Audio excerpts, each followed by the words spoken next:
Interesting fact. Did you know that lasers use air pumps to keep the dust and the debris and the smoke clear? And that you don't have to replace the air pump all the time if you're not getting good airflow. That there's this little bitty screen that filters out sawdust from your shop.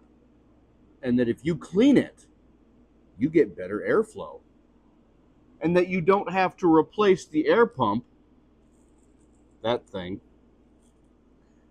every 6 months because you're an idiot and you didn't realize there was a damn filter for the air.